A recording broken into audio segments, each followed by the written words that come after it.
ಒಂದು ಜ್ಞಾನಜ್ಯೋತಿಯಾದ ಗುಲ್ಬರ್ಗ ವಿಶ್ವವಿದ್ಯಾಲಯದ ಇಂದು ನಾವು ಸಂಸ್ಥಾಪನಾ ದಿನಾಚರಣೆಯನ್ನು ಆಚರಣೆ ಮಾಡ್ತಾ ಇದ್ದೀವಿ.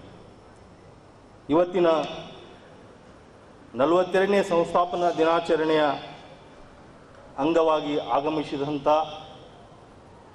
ಗಣ್ಯಮಾನ್ಯರನ್ನು ಬರಮಾಡಿಕೊಳ್ಳುವ, ಸ್ವಾಗತ ಕೋರುವ ಶುಭ ಸಂದರ್ಭ. ಈ ನಿಟ್ಟಿನಲ್ಲಿ ಇಂದು ಈ ಕಾರ್ಯಕ್ರಮದ ಮುಖ್ಯ ಅತಿಥಿಗಳಾಗಿ ವೇದಿಕೆಯನ್ನು ಅಲಂಕರಿಸಿದಂಥ ಖ್ಯಾತ ಪ್ರಾಧ್ಯಾಪಕರು, ಮೈಸೂರು ವಿಶ್ವವಿದ್ಯಾಲಯ ಹಾಗೂ ತಮ್ಮೆಲ್ಲರಿಗೂ ತಿಳಿದಂತೆ ವಿಶ್ರಾಂತ ಕುಲಪತಿಗಳು, ಗುಲ್ಬರ್ಗ ವಿಶ್ವವಿದ್ಯಾಲಯವಾಗಿ ಕಾರ್ಯನಿರ್ವಹಿಸಿದಂಥ ಪ್ರೊಫೆಸರ್ ಎಸ್.ಆರ್. ನಿರಂಜನ್ ಸರ್ ಅವರಿಗೆ ಗುಲ್ಬರ್ಗ ವಿಶ್ವವಿದ್ಯಾಲಯದ ಪರವಾಗಿ ಮತ್ತು ತಮ್ಮೆಲ್ಲರ ಪರವಾಗಿ ವೈಯಕ್ತಿಕವಾಗಿ ಇವತ್ತಿನ ಕಾರ್ಯಕ್ರಮಕ್ಕೆ ಹೃತ್ಪೂರ್ವಕ ಸ್ವಾಗತ ಕೋರುತ್ತೇನೆ. ಇಂದಿನ ಕಾರ್ಯಕ್ರಮದ ಘನ ಅಧ್ಯಕ್ಷ ಸ್ಥಾನವನ್ನು ಅಲಂಕರಿಸಿದಂಥ ನಮ್ಮ ನೆಚ್ಚಿನ ಕುಲಪತಿಗಳು, visionary and dynamic vice chancellor ಆದ ಪ್ರೊಫೆಸರ್ ದಯಾನಂದ್ ಅಕ್ಸರ್ ಸರ್ ಅವರಿಗೂ ಕೂಡ ನಾನು ಗುಲ್ಬರ್ಗ ವಿಶ್ವವಿದ್ಯಾಲಯದ ಪರವಾಗಿ, ತಮ್ಮೆಲ್ಲರ ಪರವಾಗಿ ಮತ್ತು ವೈಯಕ್ತಿಕವಾಗಿ ಇವತ್ತಿನ ಕಾರ್ಯಕ್ರಮಕ್ಕೆ ಸ್ವಾಗತ ಕೋರುತ್ತೇನೆ. ಇಂದಿನ ಕಾರ್ಯಕ್ರಮದಲ್ಲಿ ಗೌರವಾನ್ವಿತ ಅತಿಥಿಗಳಾಗಿ ವೇದಿಕೆಯನ್ನು ಅಲಂಕರಿಸಿದಂಥ ನಮ್ಮ ಸಿಂಡಿಕೇಟ್ ಸದಸ್ಯರು ಆದ ಶ್ರೀಮತಿ ಪ್ರತಿಭಾ ಚಾಮಾರ್ ಅವರಿಗೂ ಕೂಡ ಗುಲ್ಬರ್ಗ ವಿಶ್ವವಿದ್ಯಾಲಯದ ಪರವಾಗಿ ಆದರಪೂರ್ವಕ ಸ್ವಾಗತ ಕೋರುತ್ತೇನೆ. ವೇದಿಕೆಯನ್ನು ಅಲಂಕರಿಸಿದಂಥ ಅಧಿಕಾರಿ ಮಿತ್ರರಾದ ಪ್ರೊಫೆಸರ್ ವಿಜಯ್ ಮತ್ತು ಕುಲಸಚಿವರು ಮೌಲ್ಯಮಾಪನರಾದ ಸೋನಾರ್ ನಂದಪ್ಪ ಸರ್ ಅವರಿಗೂ ಕೂಡ ಇವತ್ತಿನ ಕಾರ್ಯಕ್ರಮಕ್ಕೆ ತಮ್ಮೆಲ್ಲರ ಪರವಾಗಿ ಆದರಪೂರ್ವಕ ಸ್ವಾಗತ ಕೋರುತ್ತೇನೆ. ಇಂದಿನ ಕಾರ್ಯಕ್ರಮದಲ್ಲಿ ಉಪಸ್ಥಿತರಿರುವ ಎಲ್ಲ ಸಿಂಡಿಕೇಟ್ ಹಾಗೂ ವಿದ್ಯಾ ವಿಷಯ ಪರಿಷತ್ ಸದಸ್ಯರಿಗೂ ಕೂಡ ಇವತ್ತಿನ ಕಾರ್ಯಕ್ರಮಕ್ಕೆ ಆದರಪೂರ್ವಕ ಸ್ವಾಗತ ಬಯಸುತ್ತೇನೆ. ಅದೇ ರೀತಿ ಇಂದಿನ ಕಾರ್ಯಕ್ರಮದಲ್ಲಿ ಉಪಸ್ಥಿತರಿರುವ ವಿಶ್ವವಿದ್ಯಾಲಯದ ಎಲ್ಲ ಇಲಾಖೆಯ ಮುಖ್ಯಸ್ಥರು, ಎಲ್ಲ ಪ್ರಾಧ್ಯಾಪಕರು, ವಿದ್ಯಾರ್ಥಿನಿಯರಿಗೂ ಕೂಡ ಇವತ್ತಿನ ಕಾರ್ಯಕ್ರಮಕ್ಕೆ ಆದರಪೂರ್ವಕ ಸ್ವಾಗತ ಕೋರುತ್ತೇನೆ. ಆತ್ಮೀಯರೇ, ಕೊನೆಯಲ್ಲಿ ಈ ಕಾರ್ಯಕ್ರಮಕ್ಕೆ ನಮ್ಮ ಮಾಧ್ಯಮ ಮಿತ್ರರಿಗೂ ಕೂಡ ಆದರಪೂರ್ವಕ ಸ್ವಾಗತ ಕೋರುತ್ತಾ ನನ್ನ ಸ್ವಾಗತ ಭಾಷಣಕ್ಕೆ ವಿರಾಮ ಹೇಳುತ್ತೇನೆ. ಜೈ ಹಿಂದ್, ಜೈ Karnataka. In introducing Professor S.R. Niranjana sir, who was my mentor also and colleague and former Vice Chancellor of this university. Professor S.R. Niranjan was born in Bhadarghatta village, Chitradurga district.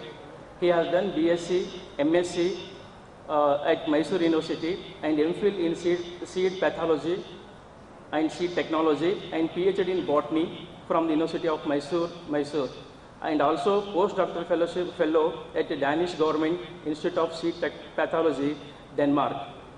Professor S.R. Niranjana, former Vice Chancellor of this university, he has attained a lot of distinguished awards, and among them recently the Mysore University has awarded him Distinguished Professor for Lifelong. So for this we have to clap him very well.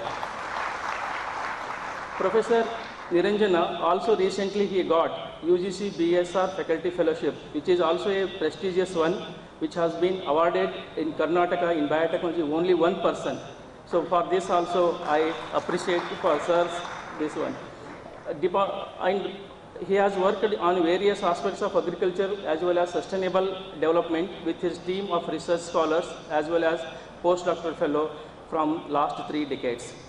Professor S.R. Niranjana has guided 21 PhD students and 2 postdoctoral fellowship and 40 MPhil students.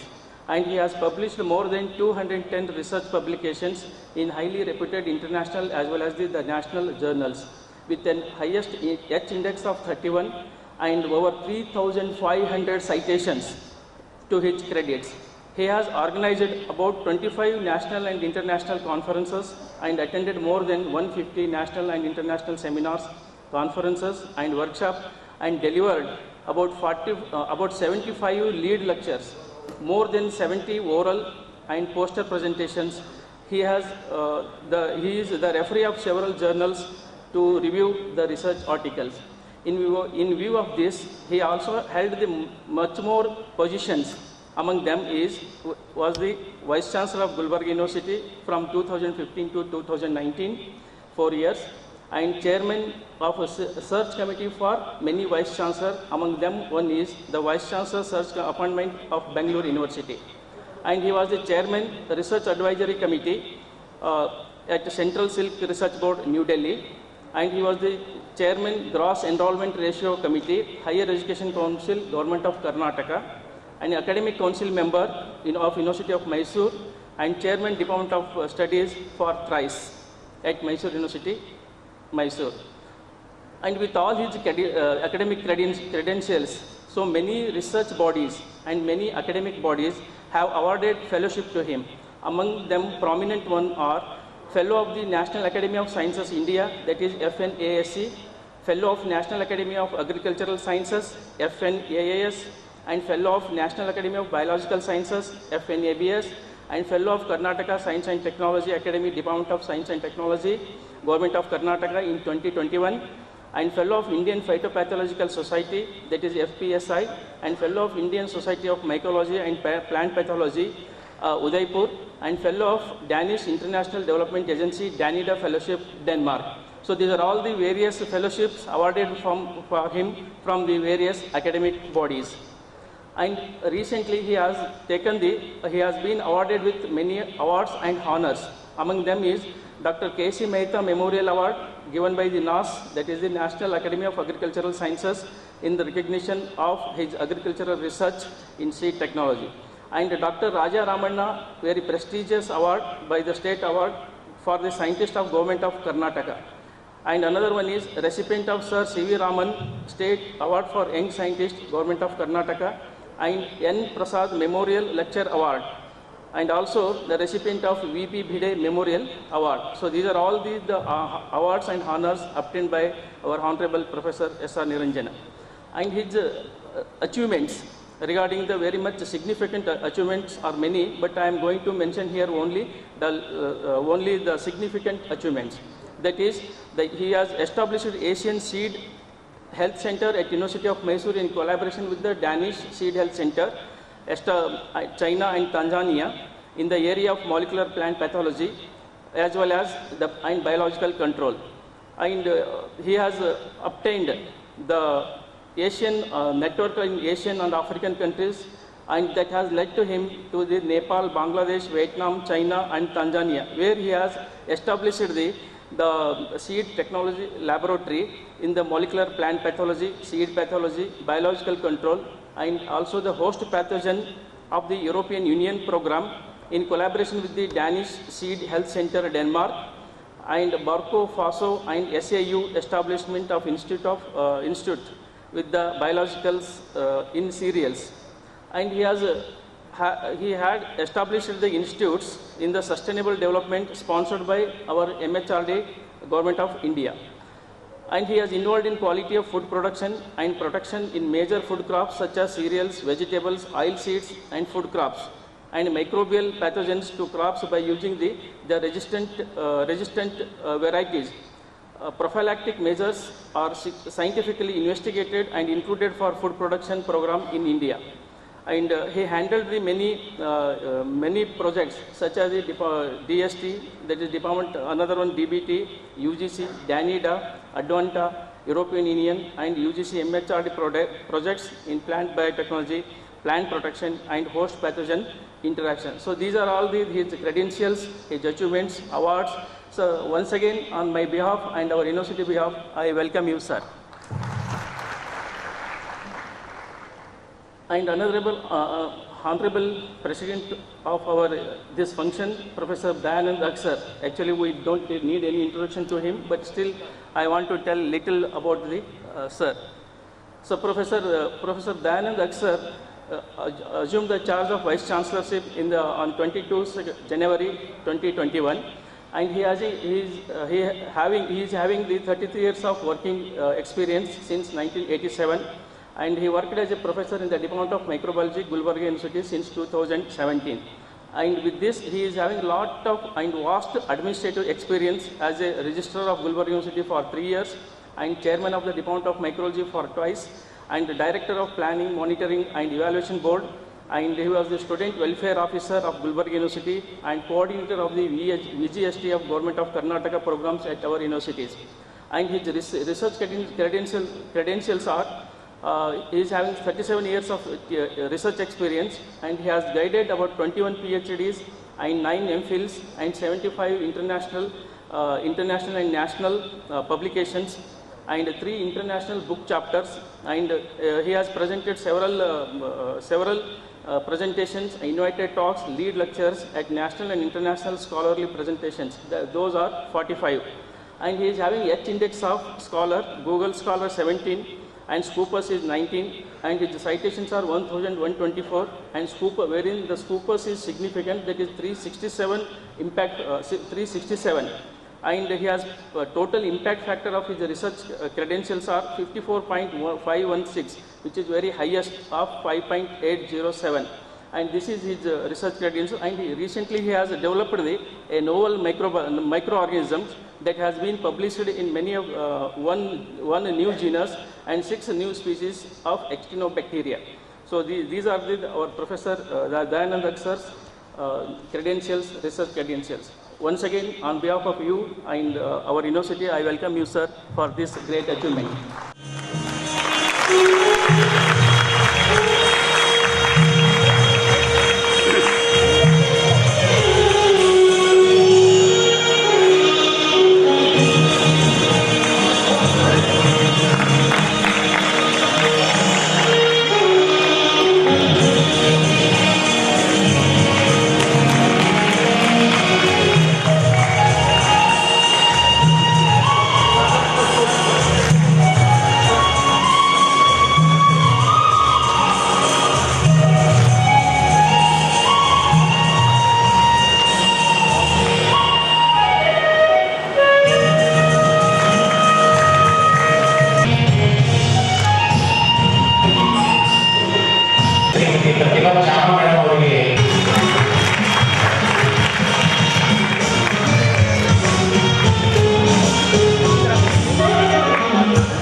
ವರ್ಷ ನಾವೆಲ್ಲ ಕೋವಿಡನ್ನು ಎದುರಿಸಿದ್ದೀವಿ. ಅದರ ನಡುವೆ ಕೂಡ ವಿಶ್ವವಿದ್ಯಾಲಯ ತನ್ನದೇ ಆದಂಥ ಸಾಧನೆಯನ್ನು ಮಾಡಿದೆ. ಆ ಕೋವಿಡ್ ಅವಧಿ ಮತ್ತು ಅದರ ಆಚೆ ಈಚಿನ ಅವಧಿಯ ನಡುವೆ ನಮ್ಮ ವಿಶ್ವವಿದ್ಯಾಲಯ ಏನನ್ನು ಸಾಧಿಸಿದೆ ಅನ್ನೋದನ್ನು ಮತ್ತೆ ಪುನರ್ಮನನ ಮಾಡಿಕೊಳ್ಳೋದಕ್ಕೆ ನಿಮ್ಮೆದುರಿಗೆ ನಿಲ್ಲಲು ಮಾನ್ಯ ಕುಲಪತಿಗಳು ನನಗೆ ಅವಕಾಶ ಕೊಟ್ಟಿದ್ದಾರೆ. ಅವಕಾಶಕ್ಕಾಗಿ ಮಾನ್ಯ ಕುಲಪತಿಗಳಿಗೆ ಧನ್ಯವಾದಗಳನ್ನು ಹೇಳ್ತೇನೆ. ಗುಲ್ಬರ್ಗಾ ವಿಶ್ವವಿದ್ಯಾಲಯವು ಸ್ಥಾಪನೆಗೊಂಡು ಅಂದರೆ 1980ರಲ್ಲಿ ಇವತ್ತಿಗೆ 41 ವಸಂತಗಳು ಪೂರೈಸಿ ಈ 42ನೇ ಸಂಸ್ಥಾಪನಾ ದಿನಾಚರಣೆ ಆಚರಿಸಿಕೊಳ್ಳುತ್ತಿದೆ.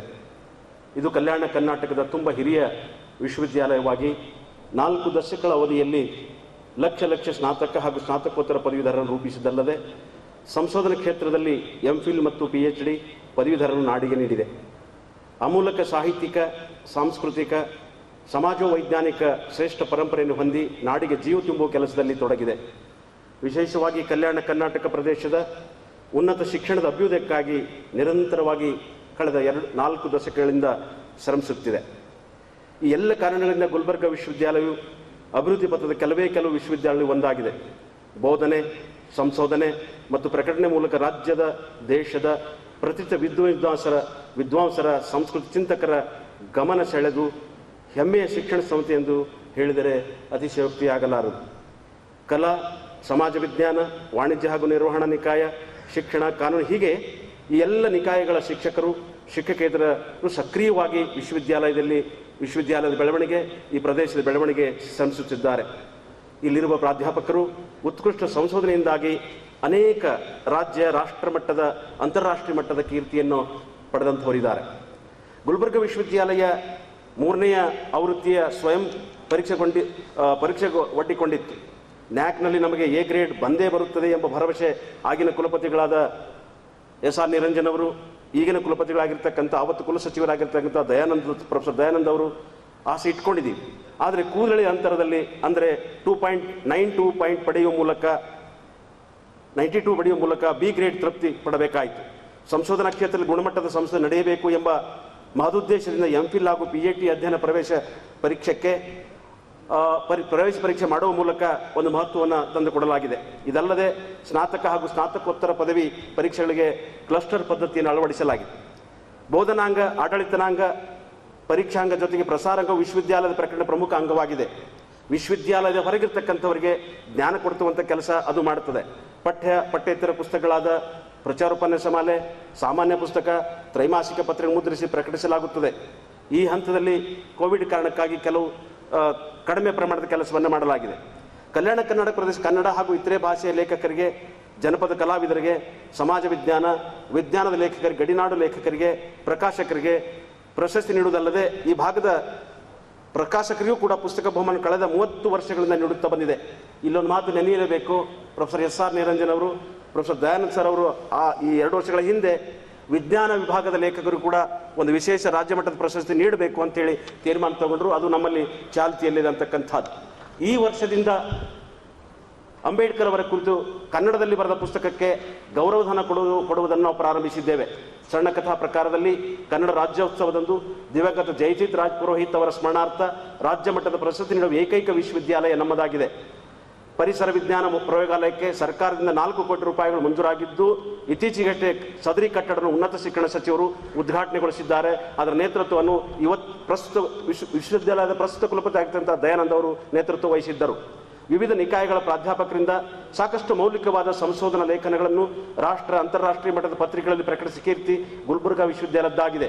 ಅಂತಾರಾಷ್ಟ್ರೀಯ ಮಟ್ಟದ ಸುಮಾರು 7-8 ಪೇಟೆಂಟ್ಗಳಿಗೆ ಚಾಲನೆ ನೀಡಲಾಗಿದೆ. ಕೋರ್ಸ್ ಕರಿಕ್ಯುಲಂ ನಿಕಾಯ ಪದ್ಧತಿಯನ್ನು ಪ್ರಥಮ ಬಾರಿಗೆ ಜಾರಿಗೆ ತಂದು ವಿವಿಧ ಅಧ್ಯಯನ ವಿಭಾಗಗಳ ಪಠ್ಯವನ್ನು ಅನುಮೋದನೆ ಮಾಡಲಾಗಿದೆ. ಸ್ನಾತಕ ಮಟ್ಟದಲ್ಲಿ CBCS ಪದ್ಧತಿಯನ್ನು ಹಿಂದೆಯೇ ಜಾರಿಗೆ ತರಲಾಗಿದೆ. ಪಠ್ಯಪುಸ್ತಕ ರಚನೆಯಲ್ಲಿ ಸ್ಥಳೀಯ ಸಂಸ್ಕೃತಿ, ಚಿಂತನೆ ಹಾಗೂ ಸಾಧನೆಗಳಿಗೆ ಪಠ್ಯಪುಸ್ತಕಗಳ ಅವಕಾಶ ಕಲ್ಪಿಸಿಕೊಡಲಾಗಿದೆ. ಕರ್ನಾಟಕ ಸರ್ಕಾರದ ರೂಸಾ ಯೋಜನೆ ಅನುದಾನದಲ್ಲಿ ಕ್ರೀಡೋಪಕರಣ ಖರೀದಿಸಲಾಗಿದೆ ಮತ್ತು ಸುಸಜ್ಜಿತವಾದಂತಹ ಕ್ರೀಡೋಪಕರಣಗಳು ನಮ್ಮಲ್ಲಿದ್ದಾವೆ ಅಂತಕ್ಕಂಥದ್ದು. ವಿದ್ಯಾರ್ಥಿಗಳ ಬಳಕೆಗೆ ಅವು ಈ ಸದ್ಯ ಸಿಗ್ತವೆ. ಸಂಶೋಧನಾ ಉಪಕರಣಗಳು ಸುಮಾರು 3.4 ಕೋಟಿ ಮೊತ್ತದಲ್ಲಿ ಖರೀದಿಸಿ ಕೇಂದ್ರೀಯ ಪ್ರಯೋಗಾಲಯ ಬಳಕೆಯಲ್ಲಿದೆ. ಬಸವಾದಿ ಶರಣ ಸಾಹಿತ್ಯ ಅಧ್ಯಯನ ಕೇಂದ್ರ, ನಿಜ ಶರಣ ಅಂಬಿಗರ ಚೌಡೆ ಅಧ್ಯಯನ ಪೀಠ, ಶರಣ ಹಡಪದಪ್ಪಣ್ಣ ಅಧ್ಯಯನ ಪೀಠಗಳು ಕಾರ್ಯನಿರ್ವಹಿಸುತ್ತವೆ. ಡಾಕ್ಟರ್ BR ಅಂಬೇಡ್ಕರ್ ಅಧ್ಯಯನ ಹಾಗೂ ಸಂಶೋಧನಾ ಸಂಸ್ಥೆ, ಪಾಲಿ ಮತ್ತು ಬೌದ್ಧ ಅಧ್ಯಯನ ಸಂಸ್ಥೆ, ವಿಜುವಲ್ ಆರ್ಟ್ ಈ ಮುಂತಾದ ಸಂಸ್ಥೆಗಳಿಗೆ ಉತ್ತೇಜನ ನೀಡಲಾಗುತ್ತಿದೆ. ಪಾಲಿ ಮತ್ತು ಬೌದ್ಧ ಅಧ್ಯಯನ ಸಂಸ್ಥೆ ಮೂಲಕ ಕನ್ನಡ ಬೌದ್ಧ ಸಾಹಿತ್ಯ ಸಂಪುಟ ಎಂಬ ತಲೆಬರಹದಲ್ಲಿ 6 ಸಂಪುಟಗಳನ್ನು ಬಿಡುಗಡೆ ಮಾಡಲಾಗಿದೆ. ಕನ್ನಡ ಸಾಹಿತ್ಯ ಸಂದರ್ಭದಲ್ಲಿ ಇದು ಮೊದಲ ಪ್ರಯತ್ನವಾಗಿದೆ ಅನ್ನೋದು ಬಹಳ ಮುಖ್ಯವಾಗಿ ಗಮನಿಸಬೇಕು. ಶರಣ ಹೇಮರೆಡ್ಡಿ ಮಲ್ಲಮ್ಮ ಅಧ್ಯಯನ ಪೀಠದಿಂದ ಇತ್ತೀಚೆಗಷ್ಟೇ ಪ್ರೊಫೆಸರ್ ದಯಾನಂದ್ ಅವರು ತೆಗೆದುಕೊಂಡಂತಹ ತೀರ್ಮಾನದಂತೆ ಶರಣ ಹೇಮರೆಡ್ಡಿ ಮಲ್ಲಮ್ಮ ಅನ್ನೋ ಜೀವನ ಚರಿತ್ರೆಯನ್ನು ಬರೆದುಕೊಟ್ಟಂಥವರು ನ್ಯಾಯಮೂರ್ತಿ ಡಾಕ್ಟರ್ ಶಿವರಾಜ್ ಪಾಟೀಲ್ ಅವರ ಪುಸ್ತಕವನ್ನು ಪ್ರಸಾರಾಂಗವು ಪ್ರಕಟಿಸಿದೆ. ಇದು ನಮ್ಮ ವಿಶ್ವವಿದ್ಯಾಲಯದ ಹೆಮ್ಮೆಯ ಸಂಗತಿ ಅಂತ ಹೇಳಿ ತಮ್ಮ ಎದುರಿಗೆ ಹೇಳಬೇಕಾಗ್ತದೆ ಅಂತಕ್ಕಂಥದ್ದು. ಮಹರ್ಷಿ ವಾಲ್ಮೀಕಿ ಬಿಡುಕೊಟ್ಟ ಅಧ್ಯಯನ ಪೀಠ, ಬಾಬು ಜಗಜೀರಾಮ್ ಅಧ್ಯಯನ ಪೀಠ, ಶರಣ ಮಾದಾರ ಚೆನ್ನ ಅಧ್ಯಯನ ಪೀಠ ಇವೆಲ್ಲವೂ ಇತ್ತೀಚೆಗೆ ತಮ್ಮ ಕೆಲಸವನ್ನು ಪ್ರಾರಂಭ ಮಾಡಿದೆ ಅಂತಕ್ಕಂಥದ್ದು. ವಿಜ್ಞಾನ ನಿಕಾಯದ ಹಲವಾರು ವಿದ್ಯಾರ್ಥಿಗಳು ರಾಷ್ಟ್ರೀಯ ಹಾಗೂ ಅಂತಾರಾಷ್ಟ್ರೀಯ ಸಂಶೋಧನಾ ಕೇಂದ್ರಗಳ ವಿಜ್ಞಾನಿಗಳಾಗಿ ಸೇವೆ ಸಲ್ಲಿಸುತ್ತಿದ್ದಾರೆ. ಇದರಂತೆ ಭೌತಶಾಸ್ತ್ರ, ಸೂಕ್ಷ್ಮ ಜೀವಶಾಸ್ತ್ರ, ಸಸ್ಯಶಾಸ್ತ್ರ, ಪ್ರಾಣಿಶಾಸ್ತ್ರ, ರಸಾಯನಶಾಸ್ತ್ರ ಇತ್ಯಾದಿ ವಿಭಾಗಗಳು ಉನ್ನತ ಸಂಶೋಧನೆ ತೊಡಗಿಕೊಂಡಿವೆ. ವಿಶ್ವವಿದ್ಯಾಲಯದ ಜ್ಞಾನ ಮತ್ತು ತಂತ್ರಜ್ಞಾನ ವಿಭಾಗಗಳು, ಪ್ರಾಧ್ಯಾಪಕರು ಅನೇಕ ಅಂತಾರಾಷ್ಟ್ರೀಯ ಸಭೆ ಸಮ್ಮೇಳನ ಭಾಗವಹಿಸಿ ವಿಶ್ವವಿದ್ಯಾಲಯಕ್ಕೆ ದೊಡ್ಡದಾದಂಥ ಕೀರ್ತಿಯನ್ನು ತಂದುಕೊಟ್ಟಿದ್ದಾರೆ.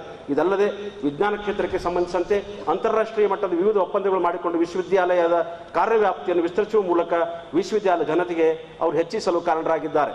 ಸಮಾಜ ವಿಜ್ಞಾನ ನಿಕಾಯದ ರಾಜ್ಯಶಾಸ್ತ್ರ, ಸಮಾಜಶಾಸ್ತ್ರ, ಸಮಾಜ ಕಾರ್ಯ, ಗ್ರಂಥಾಲಯ ಮತ್ತು ಮಾಹಿತಿ ತಂತ್ರಜ್ಞಾನ, ಅರ್ಥಶಾಸ್ತ್ರ ಈ ಮುಂತಾದ ವಿಭಾಗಗಳು ಪ್ರಾಧ್ಯಾಪಕರುಗಳು ನಡೆಸಿದ ಸಂಶೋಧನೆಯ ಬರಹಗಳ ಮೂಲಕ ರಾಷ್ಟ್ರ ಅಂತಾರಾಷ್ಟ್ರೀಯ ಮಟ್ಟದಲ್ಲಿ ಖ್ಯಾತಿಯನ್ನು ಪಡೆದಿರುತ್ತಾರೆ. ಸಮಾಜಶಾಸ್ತ್ರ ಅಧ್ಯಯನ ವಿಭಾಗವು ಪ್ರತ್ಯೇಕ ಸುಸಜ್ಜಿತ ಗ್ರಂಥಾಲಯವನ್ನು ಹೊಂದಿದೆ. ಹೀಗಾಗಿ ವಿಶ್ವವಿದ್ಯಾಲಯ ಆವರಣದಲ್ಲಿ ಅದು ಜನಮೆಚ್ಚುಗೆಗೆ ಕಾರಣವಾಗಿದೆ. ಕಲಾನಿಕಾಯದ ಕನ್ನಡ ಅಧ್ಯಯನ ಸಂಸ್ಥೆಯ ಕಲಾನಿಕಾಯದ ಕನ್ನಡ ಅಧ್ಯಯನ ಸಂಸ್ಥೆಯು ಸುವರ್ಣ ಮಹೋತ್ಸವ ಆಚರಿಸಿಕೊಂಡಿದೆ. ಇದರ ಅಂಗವಾಗಿ ಪ್ರತ್ಯೇಕವಾಗಿ ಕಲ್ಯಾಣ ಕನ್ನಡ ಲೇಖಕ ಗ್ರಂಥಾಲಯ, ಭಾವಚಿತ್ರ ಗ್ಯಾಲರಿ ಸ್ಥಾಪಿಸಲಾಗಿದೆ. ಅದು ಇವತ್ತು ಕರ್ನಾಟಕದಾದ್ಯಂತ ಜನಪ್ರಿಯತೆಯನ್ನು ಪಡಿತಾ ಇದೆ. ಕಲ್ಯಾಣ ಕರ್ನಾಟಕದ ಸುಮಾರು 150ಕ್ಕೂ ಹೆಚ್ಚು ಸಾಹಿತಿಗಳ ಭಾವಚಿತ್ರ ಮತ್ತು ಗ್ರಂಥಗಳು ಇಲ್ಲಿ ದೊರೆಯುತ್ತವೆ. ವಿದ್ವಾಂಸರ ಸಾಧನೆ ಕುರಿತ ಕನ್ನಡ ಅಧ್ಯಯನ ಸಂಸ್ಥೆ ಇಟ್ಟ ಹೆಜ್ಜೆ ತೊಟ್ಟ ರೂಪ 2 ಗ್ರಂಥಗಳು ಬಿಡುಗಡೆಗೆ ಸಿದ್ಧವಾಗಿವೆ. ಇವು ಪ್ರೊಫೆಸರ್ ನಿರಂಜನವರಿದ್ದಾಗ ಅನುಮತಿ ಸಿಕ್ಕಿತ್ತು. ಈಗ ಪ್ರೊಫೆಸರ್ ದಯಾನಂದ್ ಅವರು ಬಿಡುಗಡೆಗೆ ಸಿದ್ಧಗೊಳಿಸಲು ಅನುಮತಿ ನೀಡಿದ್ದಾರೆ.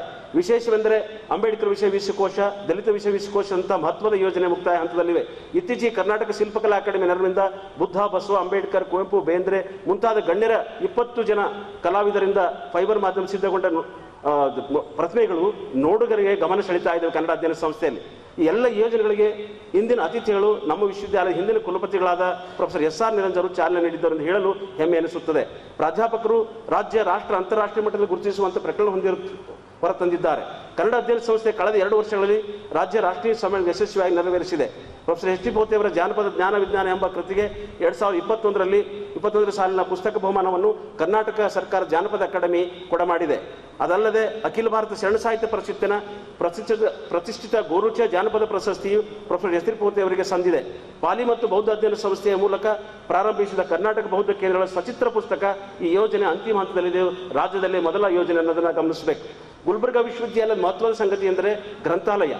ಪುರಾತನ ಗ್ರಂಥ ಭಂಡಾರ ಹೊಂದಿದ್ದಲ್ಲದೆ ಸುಸಜ್ಜಿತ ಡಿಜಿಟಲ್ ಗ್ರಂಥಾಲಯವೊಂದು ಖ್ಯಾತಿಯನ್ನು ಪಡೆದಿದೆ. ಬಯಲು ಹಸಿರು ಗ್ರಂಥಾಲಯ ಬಳಕೆಯಲ್ಲಿದೆ. ವಿಸ್ತಾರವಾದ ಭೂಪ್ರದೇಶ ಹೊಂದಿ ವಿಶ್ವವಿದ್ಯಾಲಯದ ಆವರಣ ಹಸಿರು ಗಿಡಗಳಿಂದ ಕಂಗೊಳಿಸುತ್ತಿದೆ. ಹಚ್ಚ ಹಸಿರಾದ ಮರಗಿಡಗಳಲ್ಲಿ ಪಕ್ಷಿಗಳು ನಳನಳಿಸುತ್ತಿವೆ. ಆವರಣದಲ್ಲಿರುವ ಸಣ್ಣ ಪುಟ್ಟ ನೀರಿನ ಕೆರೆ ಹೊಂಡಗಳು ಗಮನ ಸೆಳೆಯುತ್ತಿವೆ. ಜುಳು ಹರಿಯುವ ನಿನಾದ ನೀರಿನ ಮುದ ನೀಡುತ್ತಿದೆ. ಅಲ್ಲದೆ ವಿಶ್ವವಿದ್ಯಾಲಯದ ಆವರಣದಲ್ಲಿ ಸುಮಾರು 7,000ಕ್ಕೂ ಅಧಿಕ ಸಸಿಗಳನ್ನು ನೆಡಲಾಗಿದೆ. ವಿಶ್ವವಿದ್ಯಾಲಯ ಸುಸಜ್ಜಿತ ಕಟ್ಟಡ ಜೊತೆಗೆ ಮಹಾತ್ಮ ಗಾಂಧಿ ಭವನ, ಅಂಬೇಡ್ಕರ್ ಭವನ, ಒಳಾಂಗಣ, ಕ್ರೀಡಾಂಗಣ, ಹರಿಹರ ಸಭಾಂಗಣ, ಅನುಭವ ಮಂಟಪ, ಬಸವೇಶ್ವರ, ಬಾಬಾ ಹಾಲ್, ರಾಮನ್ ಹಾಲ್, ಭಾಸ್ಕರ್ ಸಭಾಂಗಣಗಳು ಸುಸಜ್ಜಿತವಾಗಿವೆ. ವಿದ್ಯಾರ್ಥಿನಿಯರಿಗೆ ವಸತಿ ನಿಲಯಕ್ಕೂ ಸೌಲಭ್ಯ ಗಮನ ಸೆಳೆಯುತ್ತವೆ. ಗುಲ್ಬರ್ಗಾ ವಿಶ್ವವಿದ್ಯಾಲಯ ದೈಹಿಕ ಶಿಕ್ಷಣ ವಿಭಾಗದ ವಿದ್ಯಾರ್ಥಿಗಳು 19-20 ಅಂದರೆ ಆ ಸಾಲನ್ನು ನಾನು ನೆನಪಿಸ್ತಾ ಇದ್ದೀನಿ. 20ನೇ ಸಾಲಿನಲ್ಲಿ ಅಖಿಲ ಭಾರತ ಮಟ್ಟದ ಕ್ರೀಡಾಕೂಟದಲ್ಲಿ ಭಾಗವಹಿಸಿ ಪದಕ ಮತ್ತು ಪ್ರಶಸ್ತಿ ಪಡೆಯುವ ಮೂಲಕ ವಿಶ್ವವಿದ್ಯಾಲಯದ ಕೀರ್ತಿಯನ್ನು ರಾಷ್ಟ್ರ ಮಟ್ಟದಲ್ಲಿ ಹೆಚ್ಚಿಸಿದ್ದಾರೆ. ಅನಿಲ್ ಕುಮಾರ್ ಎಂಬ ಕ್ರೀಡಾಪಟು 21ನೇ ಸಾಲಿನ ಮಂಗಳೂರಿನಲ್ಲಿ ಜರುಗಿದ ಅಖಿಲ ಭಾರತ ಅಂತರ್ ವಿಶ್ವವಿದ್ಯಾಲಯ ಅಥ್ಲೆಟಿಕ್ ಪಂದ್ಯಾಟದಲ್ಲಿ ಫುಲ್ ಮ್ಯಾರಥಾನ್ದಲ್ಲಿ ಪ್ರಥಮ ಸ್ಥಾನ ಪಡೆದು ಚಿನ್ನದ ಪದಕವನ್ನು ಗಳಿಸಿರುತ್ತಾರೆ. ಕುಮಾರ್ ಹನುಮೇಶ್ ಸಾಗರ್ ಅವರು 20ನೇ ಸಾಲಿನಲ್ಲಿ ಅಖಿಲ ಭಾರತ ಅಂತರ್ ವಿಶ್ವವಿದ್ಯಾಲಯ ವೇಟ್ ಲಿಫ್ಟಿಂಗ್ ಚಾಂಪಿಯನ್ಶಿಪ್ನಲ್ಲಿ ತೃತೀಯ ಸ್ಥಾನವನ್ನು ಪಡೆದು ಕಂಚಿನ ಪದಕವನ್ನು ಪಡೆದುಕೊಂಡಿರುತ್ತಾನೆ. 20ನೇ ಶೈಕ್ಷಣಿಕ ಸಾಲಿನಲ್ಲಿ ಅಖಿಲ ಭಾರತ ಅಂತರ್ ವಿಶ್ವವಿದ್ಯಾಲಯ ರೋಪ್ ಸ್ಕಿಪ್ಪಿಂಗ್ದಲ್ಲಿ ಗುಲ್ಬರ್ಗಾ ವಿಶ್ವವಿದ್ಯಾಲಯ ಕ್ರೀಡಾಪಟು ದ್ವಿತೀಯ ಸ್ಥಾನ ಪಡೆದು ಬೆಳ್ಳಿ ಪದಕವನ್ನು ತರುವ ಮೂಲಕ ವಿಶ್ವವಿದ್ಯಾಲಯಕ್ಕೆ ಕೀರ್ತಿಯನ್ನು ತಂದಿದ್ದಾನೆ. ಅಖಿಲ ಭಾರತ ಅಂತರ್ ವಿಶ್ವವಿದ್ಯಾಲಯ ಪಿಂಕಾಕ್ ಶಿಲಾಗ್ ಮಹಿಳಾ ಪಂದ್ಯಾಟದಲ್ಲಿ ಗುಲ್ಬರ್ಗಾ ವಿಶ್ವವಿದ್ಯಾಲಯದ ಮಹಿಳಾ ಕ್ರೀಡಾಪಟುಗಳು 6 ಚಿನ್ನದ ಪದಕ, 5 ಬೆಳ್ಳಿ ಪದಕ ಹಾಗೂ 5 ಕಂಚಿನ ಪದಕ ಗಳಿಸಿ ಚಾಂಪಿಯನ್ ಆಗಿ ಹೊರಮಿದ್ದಾರೆ ತಿಳಿಸಲು ಸಂತೋಷವೆನಿಸುತ್ತದೆ.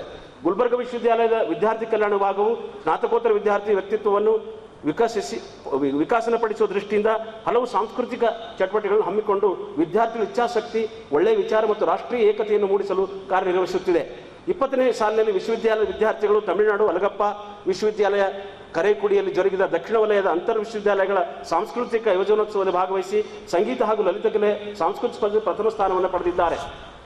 ಚಿತ್ರಕಲಾ ಸ್ಪರ್ಧೆಯಲ್ಲಿ 1 ದ್ವಿತೀಯ ಸ್ಥಾನ ಮತ್ತು 1 ತೃತೀಯ ಸ್ಥಾನ ಗಳಿಸಿದ್ದು ಗುಲ್ಬರ್ಗ ವಿಶ್ವವಿದ್ಯಾಲಯದ ಹೆಮ್ಮೆಯ ಸಂಗತಿಯಾಗಿದೆ. ಉತ್ತರ ಪ್ರದೇಶ ಅಮೇಥಿ ವಿಶ್ವವಿದ್ಯಾಲಯ ನೋಯ್ಡಾದಲ್ಲಿ ಜರುಗಿದ 35ನೇ ರಾಷ್ಟ್ರೀಯ ಅಂತರ್ ವಿಶ್ವವಿದ್ಯಾಲಯ ಸಾಂಸ್ಕೃತಿಕ ಯೋಜನಾ ಮಹೋತ್ಸವದಲ್ಲಿ ಗುಲ್ಬರ್ಗ ವಿಶ್ವವಿದ್ಯಾಲಯ ವಿದ್ಯಾರ್ಥಿಗಳು ಭಾಗವಹಿಸಿದ್ದರು. ಹರಿಯಾಣದ ಕುರುಕ್ಷೇತ್ರ ವಿಶ್ವವಿದ್ಯಾಲಯ ಜರುಗಿದ 13ನೇ ದಕ್ಷಿಣ ಏಷಿಯಾ ವಿಶ್ವವಿದ್ಯಾಲಯ ಯುವಜನೋತ್ಸವದಲ್ಲಿ ಗುಲ್ಬರ್ಗ ವಿಶ್ವವಿದ್ಯಾಲಯ ವಿದ್ಯಾರ್ಥಿಗಳು ಭಾಗವಹಿಸಿ ಉತ್ತಮ ಸಾಧನೆಗೈದು ವಿಶ್ವವಿದ್ಯಾಲಯಕ್ಕೆ ಹಿರಿಮೆಯನ್ನು ತಂದುಕೊಟ್ಟಿದ್ದಾರೆ. ಗುಲ್ಬರ್ಗ ವಿಶ್ವವಿದ್ಯಾಲಯವು ಕಳೆದ 41 ವರ್ಷಗಳಲ್ಲಿ ಸಂಶೋಧನೆ, ಪ್ರಕಟಣೆ ಹಾಗೂ ರಾಜ್ಯ, ರಾಷ್ಟ್ರೀಯ, ಅಂತಾರಾಷ್ಟ್ರೀಯ ವಿಚಾರ ಸಂಘಗಳ ಸಮ್ಮೇಳನ ಹಮ್ಮಿಕೊಳ್ಳುವ ಮೂಲಕ ಮಹತ್ವದ ಹಾಗೂ ಗುರುತರ ಕಾಣಿಕೆಯನ್ನು ನೀಡಿದೆ. ವಿಜ್ಞಾನ ನಿಕಾಯದ ವಿವಿಧ ಭಾಗಗಳಲ್ಲಿ ಉನ್ನತ ಮಟ್ಟದ ಸಂಶೋಧನೆಗಳನ್ನು ಕೈಗೊಂಡಿದ್ದು ಅವುಗಳಲ್ಲಿ ಪ್ರಮುಖವಾದವುಗಳೆಂದರೆ ಜೀವರಸಾಯನಶಾಸ್ತ್ರ ವಿಭಾಗದ ಪ್ರಾಧ್ಯಾಪಕ ಪ್ರೊಫೆಸರ್ ಟಿ ಬಿ ಕರೇಗೌಡ್ ಅವರ ಯೋಜನೆ ಈಗಾಗಲೇ ಮುಂದುವರೆದಿದೆ.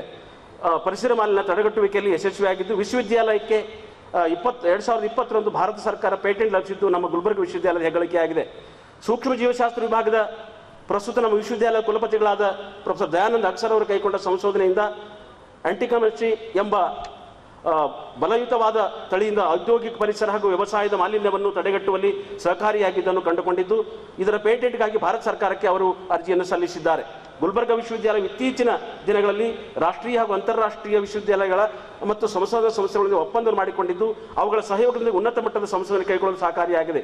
ಇವುಗಳಲ್ಲಿ ಪ್ರಮುಖವಾದವುಗಳೆಂದರೆ ಯುರೋಪಿಯನ್ ಯೂನಿಯನ್ನ ಎರಾಸ್ಮಸ್ ಮಂಡಸ್ ಪ್ರೋಗ್ರಾಮ್ ಆ್ಯಂಡ್ ಅಡಿಯಲ್ಲಿ ಸ್ನಾತಕೋತ್ತರ ಸಂಶೋಧನಾ ವಿದ್ಯಾರ್ಥಿಗಳು ಹಾಗೂ ಪ್ರಾಧ್ಯಾಪಕರು ಸ್ಟೇಟ್, ಹಾಲೆಂಡ್, ಇಟಲಿ, ರೊಮೇನಿಯಾ ಈ ದೇಶಗಳ ವಿಶ್ವವಿದ್ಯಾಲಯ ಸಂಸ್ಥೆ ಅಧ್ಯಯನ ಸಂಸ್ಥೆ ನಮ್ಮ ವಿಶ್ವವಿದ್ಯಾಲಯ ಒಡಂಬಡಿಕೆಯನ್ನು ಮಾಡಿಕೊಂಡಿದೆ.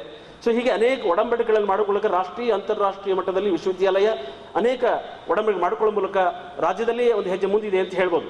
ಈ ಎಲ್ಲ ಒಪ್ಪಂದಗಳು ಮತ್ತು ಸಂಶೋಧನೆ ಫಲಶ್ರುತಿಯಾಗಿ ಸುಮಾರು 1500ಕ್ಕೂ ಗುಣಾತ್ಮಕ ಸಂಶೋಧನಾ ಪ್ರಬಂಧಗಳು ರಾಷ್ಟ್ರೀಯ ಮತ್ತು ಅಂತಾರಾಷ್ಟ್ರೀಯ ಜರ್ನಲ್ಸ್ಗಳಲ್ಲಿ ಪ್ರಕಟಗೊಂಡಿದ್ದು ವಾರ್ಷಿಕ ಸರಾಸರಿ 377 ಉಲ್ಲೇಖದೊಂದಿಗೆ ವಿಶ್ವವಿದ್ಯಾಲಯ ಇಂಡೆಕ್ಸ್ 50 ಗುಣಮಟ್ಟವನ್ನು ಮೀರಿದೆ ಅಂತಕ್ಕಂಥದ್ದು. ಇನ್ನು ಬಹಳ ಮುಖ್ಯವಾಗಿ ದಯಾನಂದ್ ಸರ್ ಅವರು ಕುಲಪತಿಗಳಾಗಿ ಅಧಿಕಾರ ವಹಿಸಿಕೊಂಡು ಬಂದ ಮೇಲೆ ಅನೇಕ ಕೆಲಸಗಳನ್ನು ಮಾಡಿದ್ದಾರೆ. ಪ್ರಸ್ತುತದಲ್ಲಿ ಕುಲಪತಿಗಳಾದ ದಯಾನಂದ್ ಅಕ್ಸರ್ ಅವರು ಅಧಿಕಾರ ವಹಿಸಿಕೊಂಡ ಮೇಲೆ ವಿಶ್ವವಿದ್ಯಾಲಯವನ್ನು ಟ್ಯೂನ್ ಅಪ್ ಮಾಡಿದ್ದಾರೆ. ಕಳೆದ 4-6 ತಿಂಗಳಿಂದ ರಾಷ್ಟ್ರೀಯ ಉನ್ನತ ಶಿಕ್ಷಣ ನೀತಿ 2020 ಸಿದ್ಧತೆಗೆ ಅಚ್ಚುಕಟ್ಟಾಗಿ ಅನುಷ್ಠಾನಗೊಳಿಸಲು ಉತ್ಸುಕರಾಗಿದ್ದಾರೆ. ಸ್ನಾತಕ ಪದವಿಗಳಾದ BA, BCom, BSc ಸಂಬಂಧಿಸಿದ ಪಠ್ಯಕ್ರಮ ಸಿದ್ಧಪಡಿಸಿದ್ದಲ್ಲದೆ ಅಧ್ಯಯನ ಮಂಡಳಿ ಹಾಗೂ ಎಲ್ಲ ನಿಕಾಯಗಳಲ್ಲಿ ಮಂಡಿಸಿ ಅನುಮೋದನೆ ಪಡೆದಿದ್ದಾರೆ. ಜೊತೆಗೆ ಸಿಂಡಿಕೇಟ್ ವಿದ್ಯಾವಿಷಯಕ ಪರಿಷತ್ನಲ್ಲೂ ಕೂಡ ಅನುಮೋದನೆಗೊಳಿಸಿದ್ದಾರೆ. ಇದೆಲ್ಲವನ್ನು ಮಾಡುವಲ್ಲಿ ಗುಲ್ಬರ್ಗ ವಿಶ್ವವಿದ್ಯಾಲಯ ರಾಜ್ಯದಲ್ಲಿ ಒಂದು ಅಡಿ ಮುಂದಿದೆ. ಇದಕ್ಕೆಲ್ಲ ಪ್ರೊಫೆಸರ್ ದಯಾನಂದ್ ಅಕ್ಸರ್ ಅವರ ನಾಯಕತ್ವದ ಕಾರಣ ಎಂದು ನಾವೆಲ್ಲರೂ ಚಪ್ಪಾಳೆ ತಟ್ಟುವ ಮೂಲಕ ಅವರನ್ನು ಅಭಿನಂದಿಸಬೇಕು ಅಂತ ಹೇಳ್ತಾ ಇದ್ದೇನೆ. ಇತ್ತೀಚೆಗಷ್ಟೇ ಗ್ರಂಥಾಲಯ ಸಂಘದಿಂದ ರಾಷ್ಟ್ರೀಯ ಸಮ್ಮೇಳನ ವಿಶ್ವವಿದ್ಯಾಲಯದಲ್ಲಿ ಜರುಗಿಸಲಾಯಿತು. ಇದರಲ್ಲಿ ಗ್ರಂಥಾಲಯ ಅಧಿಕಾರಿ ಸುರೇಶ್ ಜಂಗೆ ಅವರ ಶ್ರಮವನ್ನು ಅಲ್ಲಗಳೆಯುವಂತಿಲ್ಲ. ಕುಲಪತಿ ದಯಾನಂದ ಅಕ್ಸರ್ ಅವರು 24x7 ರೀತಿಯಲ್ಲಿ ನಿರಂತರವಾಗಿ ಕಳೆದ 10 ತಿಂಗಳಿಂದ ವಿಶ್ವವಿದ್ಯಾಲಯವನ್ನು ಟ್ಯೂನಪ್ಗೊಳಿಸ್ತಾ ಇದ್ದಾರೆ ಅನ್ನೋದು ಬಹಳ ಖುಷಿಯಿಂದ ಹೇಳಬೇಕಾಗ್ತದೆ ಸ್ನೇಹಿತರೆ. ಇದಲ್ಲದೆ ಇನ್ನೆರಡು ಸಾಧನೆಗಳೆಂದರೆ ಶಿಕ್ಷಕರ ಸಾಧನೆಗಳು. ಇತ್ತೀಚೆಗಷ್ಟೇ ದೈಹಿಕ ಶಿಕ್ಷಣ ವಿಭಾಗದ PG ಕೋಆರ್ಡಿನೇಟರ್ ಆಗಿರ್ತಕ್ಕಂಥ ಡಾಕ್ಟರ್ ಹನುಮಂತ್ ಜಂಗೆ ಸಂಯೋಜಕರು, ಸಹಾಯಕ ನಿರ್ದೇಶಕರು, ದೈಹಿಕ ಶಿಕ್ಷಣ ವಿಭಾಗ ಗುಲ್ಬರ್ಗ ಕಲಬುರಗಿ ಇವರಿಗೆ ಕ್ರೀಡಾ ಕ್ಷೇತ್ರದಲ್ಲಿ ಸಲ್ಲಿಸಿದ ಸೇವೆಯನ್ನು ಪರಿಗಣಿಸಿ Bharat Ratna sir M Visvesvaraya engineering ಪ್ರತಿಷ್ಠಾನ ಟ್ರಸ್ಟ್ ಬೆಂಗಳೂರು ಇವರಿಂದ ರಾಷ್ಟ್ರೀಯ ಕ್ರೀಡಾ ರತ್ನ ಪ್ರಶಸ್ತಿಯನ್ನು ನೀಡಿ ಗೌರವಿಸಿದ್ದಾರೆ. ಜಂಗೆ ಅವರು ಅವರ ಸಾಧನೆಯನ್ನು ನಾವೆಲ್ಲ ಚಪ್ಪಾಳೆ ತಟ್ಟುವ ಮೂಲಕ ಗಮನಿಸಿ ಹೇಳ್ತಾ ಇದ್ದೇನೆ. ಹಾಗೆ ಗ್ರಂಥಾಲಯ ಮಾಹಿತಿ ಅಧ್ಯಯನ ವಿಭಾಗದ ಪ್ರಾಧ್ಯಾಪಕರು, ಮುಖ್ಯಸ್ಥರು ಮತ್ತು ಸಮಾಜ ವಿಜ್ಞಾನ ನಿಕಾಯದ ಡೀನರು ಆಗಿರ್ತಕ್ಕಂಥ ಡಾಕ್ಟರ್ VT ಕಾಂಬ್ಳೆ ಇವರಿಗೂ ಕೂಡ ವಿಜ್ಞಾನ ಅಧ್ಯಯನ ವಿಭಾಗ ಸಮಾಜ ವಿಜ್ಞಾನಿಕ ಡೀನರು ವಿಶ್ವವಿದ್ಯಾಲಯ ಕಲಬುರಗಿಯವರಿಗೆ ಕರ್ನಾಟಕ ಸರ್ಕಾರವು ರಾಜ್ಯ ಗ್ರಂಥಾಲಯ ಪ್ರಾಧಿಕಾರ ಸದಸ್ಯರನ್ನಾಗಿ ನೇಮಿಸಿದ್ದಕ್ಕೆ ಗುಲ್ಬರ್ಗ ವಿಶ್ವವಿದ್ಯಾಲಯ ಗೌರವಪೂರ್ವಕವಾಗಿ ಅವರಿಗೆ ನಾವು ಸನ್ಮಾನಿಸ್ತಾ ಇದ್ದೀವಿ ಅಂತಕ್ಕಂಥದ್ದು. ಹಾಗೆ ನಮ್ಮ ಗ್ರಂಥಾಲಯ ಅಧಿಕಾರಿ ಆಗಿರ್ತಕ್ಕಂಥ ಡಾಕ್ಟರ್ ಸುರೇಶ್ ಜಂಗೆ ಗ್ರಂಥಪಾಲರು ಗುಲ್ಬರ್ಗ ಕಲಬುರಗಿ ಇವರಿಗೆ ಇಂಡಿಯನ್ ಲೈಬ್ರರಿ ಅಸೋಸಿಯೇಷನ್ ಕೌಲಾ ದೆಹಲಿ ಇವರಿಂದ 2020ನೇ ಸಾಲಿನ ಬೆಸ್ಟ್ ಲೈಬ್ರರಿ ಅವಾರ್ಡ್ಗೆ ಪುರಸ್ಕೃತರಾಗಿರುವಂಥ ಗುಲ್ಬರ್ಗ ವಿಶ್ವವಿದ್ಯಾಲಯ ಅವರಿಗೆ ಗೌರವಪೂರ್ವಕವಾಗಿ ಅಭಿನಂದನೆ ಸಲ್ಲಿಸ್ತಾ ಇದೆ. ಇಷ್ಟು ಗುಲ್ಬರ್ಗ ವಿಶ್ವವಿದ್ಯಾಲಯ ಕಳೆದ ಈ ಕೋವಿಡ್ ಅವಧಿಯನ್ನು ಪೂರೈಸುವುದರ ಜೊತೆಗೇ ತನ್ನ ಶೈಕ್ಷಣಿಕ, ಸಾಂಸ್ಕೃತಿಕ, ಸಾಹಿತ್ಯಿಕ, ವೈಜ್ಞಾನಿಕ, ಕ್ರೀಡಾತ್ಮಕವಾಗಿರ್ತಕ್ಕಂಥ ಎಲ್ಲ ಯೋಜನೆಗಳನ್ನು ನಾವಿವತ್ತು ನಮ್ಮ ಕುಲಪತಿಗಳಾದ ಪ್ರೊಫೆಸರ್ ದಯಾನಂದ ಅವರ ನೇತೃತ್ವದಲ್ಲಿ ನಡೆಸ್ತಾ ಇದ್ದೀವಿ. ಇದನ್ನು ಅವರು ಟ್ಯೂನ್ ಅಪ್ ಮಾಡ್ತಾ ಇದ್ದಾರೆ ಅಂತ ಹೇಳ್ತಾ ಈ ವರದಿಯನ್ನು ನಿರಂಜನ್ ಸರ್ ಅವರು ಎಲ್ಲರೂ ಗಮನಿಸಿದ್ದಾರೆ ಅಂದ್ಕೊಳ್ತಾ ನನ್ನ ಮಾತುಗಳು ಮುಗಿಸ್ತಾ ಇದ್ದೀನಿ. ನಮಸ್ಕಾರ. ಪ್ರೊಫೆಸರ್ ಪೋತೆ ಅವರ ವಾರ್ಷಿಕ ವರದಿಯನ್ನು ಆಲಿಸಿದ ಮೇಲೆ ನಾನು ಬಹುಶಃ 2.5 ವರ್ಷಗಳ ನಂತರ ಈ ವಿಶ್ವವಿದ್ಯಾಲಯದೊಳಗೆ ನಾನು ಮುಗಿಸಿ ಹೋದ ಮೇಲೆ ಸುಮಾರು 2.5 ವರ್ಷಗಳ ಕಳೆದ ಮೇಲೆ ನಾನು ಇಲ್ಲಿಗೆ ಬಂದಿದ್ದೇನೆ. ಬಹುಶಃ ಪೋತೆಯವರು ಕೊಟ್ಟಂಥ ಸಂಕ್ಷಿಪ್ತ ವಿಚಾರದಲ್ಲಿ ಕಳೆದ 2.5 ವರ್ಷದಲ್ಲಿ ಅವರು ಹೇಳಿದ ಹಾಗೆ ಈ ಕೋವಿಡ್-19 ನಮ್ಮನ್ನು ಎಲ್ಲೋ ಸಂದಿಗ್ಧ ಪರಿಸ್ಥಿತಿಗೆ ಸಿಕ್ಕಿಸಿಬಿಟ್ಟು ನಮಗೆ ವಿಶ್ವವಿದ್ಯಾಲಯಗಳ ಒಂದು ಪ್ರೋಗ್ರೆಸ್ಸಿಗೆ ಅಡಚಣೆ ಆಗಿದೆ ಅಂತಕ್ಕಂಥದ್ದು ನಮ್ಮದು ಸಂಪೂರ್ಣ ಭಾವನೆಯನ್ನು ಇಟ್ಕೊಂಡಿದ್ದೇವೆ. ಅದಕ್ಕೆ ತಾವೆಲ್ಲರೂ ಸಾಕ್ಷಿಯಾಗಿದ್ದೀರಿ. ಹೆಚ್ಚು ಶಿಕ್ಷಣಕ್ಕೆ ತೊಂದರೆ ಆಗಿರ್ತಕ್ಕಂಥದ್ದು ಶಿಕ್ಷಣದ ರಂಗದಲ್ಲಿ ಪಾಠ ಪ್ರವಚನಗಳಿರ್ಬೋದು, ಸಂಶೋಧನೆ ಇರ್ಬೋದು, ಸ್ಟೂಡೆಂಟ್ಸ್ ಟೀಚರ್ ಇಂಟ್ರ್ಯಾಕ್ಷನ್ ಎಲ್ಲೋ ಒಂದು ಕಡೆ ಈ ಆನ್ಲೈನ್ ಟೀಚಿಂಗ್ ನಮ್ಮನ್ನು ಎಲ್ಲೋ ಒಂದು ಕಡೆ ಬದಿಗೊತ್ತಿದೆ ಅಂಥೇಳಿ ನಮ್ಮ ಭಾವನೆ. ಆನ್ಲೈನ್ ಟೀಚಿಂಗಲ್ಲಿ ಫೇಸ್ ಟು ಫೇಸ್ ಟೀಚಿಂಗ್ ಇಲ್ಲದೆ ಹೋದರೆ ಅದರ ಇಂಪ್ಯಾಕ್ಟ್ ಹೇಗಿರ್ತದೆ ಅಂಥೇಳಿ ಬಹುಶಃ ನಾವೆಲ್ಲ ನುರಿತ ಪ್ರಾಧ್ಯಾಪಕರಿಗೆ ಒಂದು ಅನುಭವ ಇದೆ. ವಿದ್ಯಾರ್ಥಿಗಳಿಗೆ ಅದು ಹೊಸದು ಅನಿಸ್ಬೋದು, ಆದರೆ ನಮಗೆ ಸ್ವಲ್ಪ ನಮ್ಮದೇ ಆದಂಥ ಒಂದು ಆನ್ಲೈನ್ ಟೀಚಿಂಗಲ್ಲಿ ಸ್ವಲ್ಪ ನಮ್ಮ ನಿರ್ಬಂಧನೆಯನ್ನು ಇಟ್ಕೊಂಡಿದ್ದೇವೆ. ವಿದ್ಯಾರ್ಥಿಯ ಮುಖ ನೋಡಿ ನಾವು ಪಾಠ ಮಾಡೋದಕ್ಕೂ, ಮುಖಾನೇ ನೋಡದೆ ಪಾಠ ಮಾಡೋದಕ್ಕೂ, ವಿದ್ಯಾರ್ಥಿಯಲ್ಲಿ ಇದಾನೋ ಇಲ್ವೋ ಅನ್ನೋ ಭಾವನೆಯೂ ನಮಗಿಲ್ಲ. ಅಂಥ ಸಂದರ್ಭದಲ್ಲಿ ನಾವು ವಿಶ್ವವಿದ್ಯಾಲಯದ ಪ್ರೋಗ್ರೆಸ್ ರಿಪೋರ್ಟನ್ನು ಪೋತೆಯವರು ಓದಿದ್ವಿ. First I would like to, it's my great pleasure, honour and privilege to be the chief guest of today University Foundation Day function. Thank you very much for the authorities for inviting me to, and also I am proud and I am happy authorities including syndicate and academic council and the registrar evaluation and finance officer. University has taken the decision of inviting a professor who has gone out completing his tenure and inviting the first year foundation day speech. ಮೊದಲನೇ ವರ್ಷದ foundation ಡೇಗೆ ಮುಗಿಸ್ಕೊಂಡು ಹೋಗಿರ್ತಕ್ಕಂಥ ಕುಲಪತಿಗಳನ್ನು ಕರಿಬೇಕು ಅಂತ ಹೇಳಿ ನಿರ್ಣಯ ತಗೊಂಡಿದ್ದಿದೆಯಲ್ಲ, ಇದು first ವಿಶ್ವವಿದ್ಯಾಲಯ ಅಂತೇಳಿ ನಾನು ವ್ಯಕ್ತಪಡಿಸ್ತೀನಿ. ಅದರ ಅಗತ್ಯತೆಯೂ ಇರ್ತದೆ. ನಮಗೆ ಪೋತೆಯವರ ಸಂಕ್ಷಿಪ್ತ ಆ ರಿಪೋರ್ಟಲ್ಲಿ ನಮ್ಮನ್ನು ಪ್ರಸ್ತಾಪ ಮಾಡಿದಾಗ ನಾವಿಲ್ಲಿ ಇರಬೇಕಾಗ್ತದೆ. ಅದರಿಂದ ಅದೊಂದು ಭಾಳ ಒಳ್ಳೆ ನಿರ್ಧಾರ ಅಂತೇಳಿ ನಾನು congratulate the university for taking. Officially, the university has come to an existence 10th September 1980, as Professor Pote mentioned, and this is the 42nd foundation day. Establishment of Gulbarga University in 1980 by the government of Karnataka, and marks the realization of long-standing needs and a long characterized dreams of the HK region. The purpose of establishing the university 42 years back, it was the intention of to establish the university to uplift the higher education in the HK region. ಇಲ್ಲಿಯ ಈ ಭಾಗದ ಮಕ್ಕಳಿಗೆ ಸಂಶೋಧನೆ ಮತ್ತು ವಿದ್ಯಾವಕಾಶ ಸಿಗಬೇಕು ಅನ್ನೋ ಉದ್ದೇಶದಿಂದ ಆವತ್ತಿನ ದಿನ ಧಾರವಾಡ ವಿಶ್ವವಿದ್ಯಾಲಯದಿಂದ ಈ ವಿಶ್ವವಿದ್ಯಾಲಯ ಹುಟ್ಕೊಳ್ತು ಅಂತಕ್ಕಂಥದ್ದು ಇತಿಹಾಸ. ಈಗ ಒಂದು ವಿಚಾರವನ್ನು ನಾನು ಭಾಳ ಹೆಮ್ಮೆಯಿಂದ ಈ ವಿಶ್ವವಿದ್ಯಾಲಯಕ್ಕೆ ನನ್ನ ಅವಧಿ ಮುಗಿದ ಮೇಲೆ ಸರ್ಕಾರ, ಕರ್ನಾಟಕ ಸರ್ಕಾರ ಪ್ರೊಫೆಸರ್ ದಯಾನಂದ ಅಕ್ಸರ್ ಅವರನ್ನು ಕುಲಪತಿಯನ್ನಾಗಿ ಮಾಡಿರತಕ್ಕಂಥದ್ದು ಭಾಳ ಸ್ವಾಗತಾರ್ಹ ಅಂತಕ್ಕಂಥದ್ದು ನನ್ನ ವಿಚಾರ. ಅದಕ್ಕೆ ಹಲವಾರು ಕಾರಣಗಳಿದೆ. ನನ್ನ ದೃಷ್ಟಿಯಿಂದ ನನ್ನ ಒಟ್ಟಿಗೆ ಕುಲಸಚಿವರಾಗಿ 2.5 ವರ್ಷಗಳ ಕಾಲ ನಾವು ಒಟ್ಟಿಗೆ ಕೆಲಸ ಮಾಡಿದ್ವಿ. ಇಲ್ಲಿ ಇರ್ತಕ್ಕಂಥ ಒಂದು ವಿಚಾರಗಳು ಮತ್ತು ಸಮಸ್ಯೆಗಳು ಮತ್ತು ಆ ಚಾಲೆಂಜಸ್ ಅಂತ ಏನು ಹೇಳ್ತೀವಿ ಅದನ್ನು ನಾವಿಬ್ಬರೂ ಅರ್ಥ ಮಾಡಿಕೊಂಡು 2.5 ವರ್ಷಗಳ ಕಾಲ, ತದನಂತರದಲ್ಲಿ ಇವತ್ತಿನ ವ್ಯವಸ್ಥೆಯಲ್ಲಿ ಬದಲಾವಣೆಗಳು ಸರ್ವಸಾಮಾನ್ಯ, ಬದಲಾವಣೆಗೆ ಯಾವ ಕಾರಣ ಇರುವುದಿಲ್ಲ. ಹಾಗಾಗಿ ಅವರು 2.5 ವರ್ಷ ಆಗಿದ್ದಂದು ಕೊನೆಯ ಸ್ವಲ್ಪ ದಿನ ಇರುವಾಗ ಸ್ವಲ್ಪ ಬೇರೆಯವರು ಬರಲಿಕ್ಕೆ ಅವಕಾಶ ಆಯಿತು. ಈಗ ನಾಲ್ಕನೇ ಸೈಕಲ್ ಅಲ್ಲ, ನಾಲ್ಕನೇ ಸೈಕಲ್ಗೆ ನ್ಯಾಕ್ ಅಕ್ರಿಡಿಟೇಷನ್ಗೆ ವಿಶ್ವವಿದ್ಯಾನಿಲಯ ಹೋಗಬೇಕಾಗಿದೆ. ಈಗ ಆಲ್ರೆಡಿ ನೀವೀಗ ಡ್ಯೂ ಇದ್ದೀರಿ. ರಾಜನಾಳ್ಕರ್ ಕೂತಿದ್ದಾರೆ, ಬಸವರಾಜ್ ಇಲ್ಲೇ ಇದ್ದಾರೆ. ಸ್ವಲ್ಪ ಜನ, ನಾನು 2.5 ವರ್ಷದ ನಂತರ ಸುಮಾರು 50% ಪ್ರಾಧ್ಯಾಪಕರನ್ನ ಇಲ್ಲಿ ನೋಡೋದ್ರಲ್ಲಿ ಮಿಸ್ ಮಾಡ್ಕೊಂಡಿದ್ದೇನೆ. ಅಂದರೆ ಅವರೆಲ್ಲ ಈಗ ನಿವೃತ್ತಿಯಾಗಿ ಹೋಗಿದ್ದಾರೆ. ಆ ಪಾರ್ಟ್ ಲೇಟಾಗಿ ಬರ್ತೇನೆ. ಈಗ ಬರ್ತಕ್ಕಂಥ ದಿನಗಳಲ್ಲಿ ಈ ವಿಶ್ವವಿದ್ಯಾನಿಲಯಕ್ಕೆ ಸರ್ಕಾರ 11ನೇ ಕುಲಪತಿಯಾಗಿ ದಯಾನಂದ ಅಕ್ಸರ್ ಅವರನ್ನು ನೇಮಕ ಮಾಡಿ 4ನೇ ನ್ಯಾಕ್ ಸೈಕಲ್ಗೆ 42ನೇ ಸಂಸ್ಥಾಪನಾ ದಿನಾಚರಣೆಯ ಜೊತೆಗೆ ಒಂದು ಅಕ್ರಿಡಿಟೇಷನ್ಗೆ ನನ್ನ ಮೀಡಿಯಾನು ಇವತ್ತು ಇಲ್ಲಿದೆ. ನನ್ನೊಟ್ಟಿಗಿದ್ದವರು ಇವತ್ತು ಇಲ್ಲಿ ಕೂತಿದ್ದಾರೆ. ಅವರೆಲ್ಲ ಇಲ್ಲಿರ್ತಕ್ಕಂಥ ಗಂಭೀರವಾದ ಆ ಚಾಲೆಂಜ್ಗಳು ಏನಿದೆ, ನಾನು ಭಾಳ ಸತತವಾದ ಪ್ರಯತ್ನ ಮಾಡಿದೆ. ಇಲ್ಲಿರ್ತಕ್ಕಂಥ ಎಲ್ಲ ಪ್ರಾಧ್ಯಾಪಕರು ನನ್ನೊಟ್ಟಿಗೆ ಕೆಲಸ ಮಾಡಿದರು. ಈ ವಿಶ್ವವಿದ್ಯಾನಿಲಯಕ್ಕೆ ಒಂದು ಎ ಗ್ರೇಡನ್ನು ಒದಗಿಸ್ಕೋಬೇಕು ಅಂತಕ್ಕಂಥ ಒಂದು ನಿಟ್ಟಿನಲ್ಲಿ ಭಾಳ ಸಾಕಷ್ಟು ಪ್ರಯತ್ನಗಳನ್ನು ನಾವು ಮಾಡಿದ್ವಿ. ನಾನು ಆಗ್ತಾನೆ ಬಂದಿದ್ದೆ. ಇಮಿಡಿಯೇಟ್ ಅದು ನ್ಯಾಕ್ ಅಕ್ರಿಡಿಟೇಷನ್ಗೆ ಹೋಗಬೇಕಾಯ್ತು.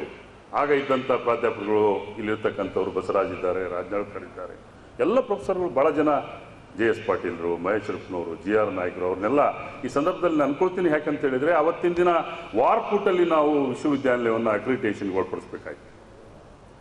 ಒಳಪಡಿಸಿದ ಸಂದರ್ಭದಲ್ಲಿ ನಾನಾ ಕಾರಣಗಳಿಂದ ನಮಗೆ ಆವತ್ತಿನ ದಿನ ಎ ಗ್ರೇಡನ್ನು ಲಭಿಸ್ಕೊಳ್ಳಿಕ್ಕೆ ಆಗಲಿಲ್ಲ. ನಾವು 2.92ಗೆ ಬಂದು ನಿಂತು ಅಂತಕ್ಕಂಥ 3 ಬರಬೇಕು. ಎ ಗ್ರೇಡ್ ಬರಬೇಕಾದ್ರೆ 3 ಬರಬೇಕು. ಆ ಚಾಲೆಂಜು ಈಗ ಅಧಿಕಾರವನ್ನು ವಹಿಸಿಕೊಂಡಿರ್ತಕ್ಕಂಥ ಪ್ರೊಫೆಸರ್ ದಯಾನಂದ್ ಅವರಿಗೆ ಮತ್ತೆ ಅದೇ ಚಾಲೆಂಜ್ ಒದಗಿ ಬಂದಿದ್ದೀವಿ. ಅದಕ್ಕೆಲ್ಲ ನಿಮ್ಮ ಸಹಕಾರ, ಅವರಿಗೆ ಆ ಒಂದು ಚಾಲೆಂಜನ್ನು ನಿಭಾಯಿಸ್ತಕ್ಕಂಥ ಶಕ್ತಿ ದಯಾನಂದ್ ಅವರಿಗೆ ಅಕಾಡೆಮಿಕ್ ಆಗಿ ಇದೆ ಅಂತಕ್ಕಂಥದ್ದನ್ನು ನಾನು ಅವ್ರ ಒಳಗಡೆ ಕಂಡುಕೊಂಡಿದ್ದೇನೆ. 2.5 ವರ್ಷ ನನ್ನೊಟ್ಟಿಗೆ ಅವರು ಕುಲಸಚಿವರಾಗಿ ಕೆಲಸ ಮಾಡಿದ್ದಾರೆ. ಅದರಿಂದ ಅವರ ಒಂದು ಈ ಸರ್ಕಾರದ ಒಂದು ವೈಸ್ ಚಾನ್ಸಲರ್ ನೇಮಕವನ್ನು ನಾನು ಬಹಳ ಹೃದಯಪೂರ್ವಕವಾಗಿ ಸ್ವಾಗತಿಸಿ. ಈ ವಿಶ್ವವಿದ್ಯಾನಿಲಯದಲ್ಲಿ ವಿದ್ಯಾರ್ಥಿಗಳ ಸಂಖ್ಯೆಗೆ ಕೊರತೆ ಏನಿಲ್ಲ. 540 ಕಾಲೇಜುಗಳನ್ನು ಹೊಂದಿರತಕ್ಕಂಥ ವಿಶ್ವವಿದ್ಯಾನಿಲಯ. ಯಾವ ವಿಶ್ವವಿದ್ಯಾನಿಲಯ ರಾಜ್ಯದಲ್ಲಿ ಬೆಳಗಾಮನ್ನು ಬಿಟ್ಟರೆ ನೆಕ್ಸ್ಟ್ ಗುಲ್ಬರ್ಗಾ ವಿಶ್ವವಿದ್ಯಾನಿಲಯ ಹೆಚ್ಚು ಕಾಲೇಜು, ಹೆಚ್ಚು ಸ್ಟೂಡೆಂಟ್ಸ್, 1,20,000 ಜನ ವಿದ್ಯಾರ್ಥಿ. ಹೀಗಿದ್ದಾಗ ವಿಶ್ವವಿದ್ಯಾನಿಲಯವನ್ನು ನಡೆಸ್ಕೊಂಡು ಹೋಗ್ತಕ್ಕಂಥದ್ದು, ಅಗತ್ಯತೆಗಳನ್ನು ಪೂರೈಸತಕ್ಕಂಥದ್ದು, ವಿದ್ಯಾರ್ಥಿಗಳ